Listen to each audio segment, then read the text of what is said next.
E aí, tudo certo? Olha, para muita gente, tirar a carteira de motorista é tipo um grito de liberdade, né? A chave do carro na mão, a independência, é um sonho. Mas antes de pisar no acelerador, tem um caminho a ser seguido.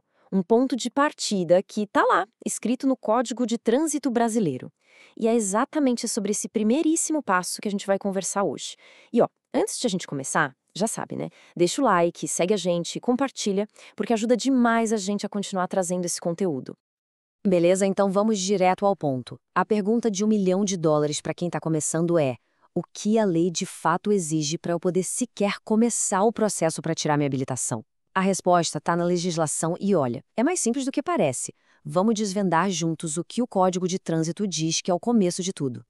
Para abrir essa porta da habilitação, a lei basicamente entrega para a gente o que eu gosto de chamar de as três chaves. São três coisinhas, três pré-requisitos que todo mundo, sem exceção, precisa ter para dar o start oficial no processo. E aqui estão elas, as nossas três chaves, direto do texto da lei. Primeiro, ser penalmente imputável. Calma que a gente já explica esse palavrão. Segundo, saber ler e escrever. E terceiro, ter uma carteira de identidade ou um documento equivalente. São as três condições básicas, não tem como fugir. Ok, agora a gente vai fazer o seguinte: vamos mergulhar no que cada um desses requisitos significa na vida real, no dia a dia. Porque não adianta só saber o que a lei pede, a gente precisa entender o porquê de cada exigência. E você vai ver que tudo está ligado com segurança e responsabilidade. Vamos começar com aquele termo mais esquisito: ser penalmente imputável. Isso, traduzindo do juridiquês, significa simplesmente que a pessoa precisa ter idade e capacidade para responder legalmente pelos seus próprios atos. E no Brasil isso acontece quando? Aos 18 anos. Então, de forma bem direta, a idade mínima para começar o processo é de 18 anos completos. A lei entende que para ter a responsabilidade de dirigir, você primeiro precisa ter a responsabilidade total sobre suas ações perante a justiça. A segunda chave, saber ler e escrever, é puro bom senso e segurança. Pensa comigo, como é que alguém vai entender uma placa de pare, um aviso de neblina ou ler as questões da prova teórica sem ser alfabetizado? É uma ferramenta básica para conseguir interagir com o trânsito, entender as regras e, claro, garantir a própria segurança e a de todo mundo ao redor.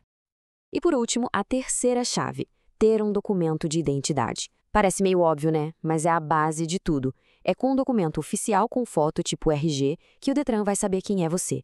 Isso garante que todo o processo é legítimo e que a pessoa certa está sendo identificada em cada etapa. Falando em coisas importantes, se você está achando esse conteúdo útil, que tal compartilhar com aquele amigo que também está pensando em tirar a CNH?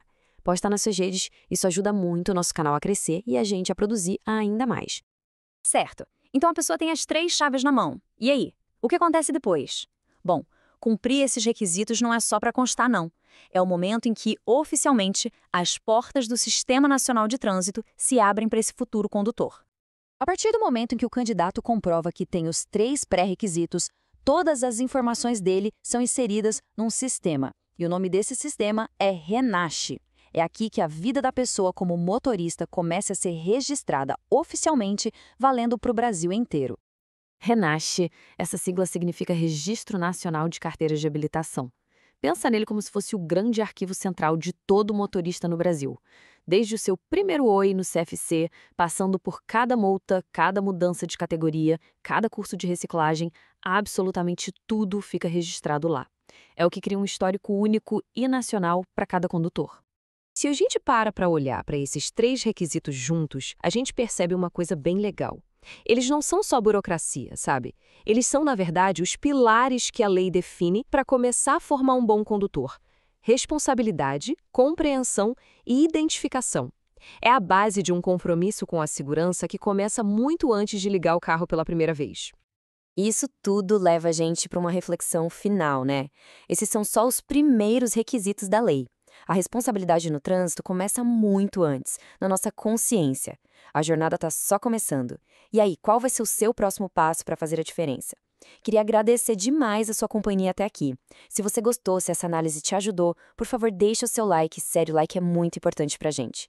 E para não perder mais nada, segue o DireitoCast lá no Spotify para ouvir mais áudios como este. E se prefere vídeo, é só procurar por DireitoCast no YouTube ou no TikTok.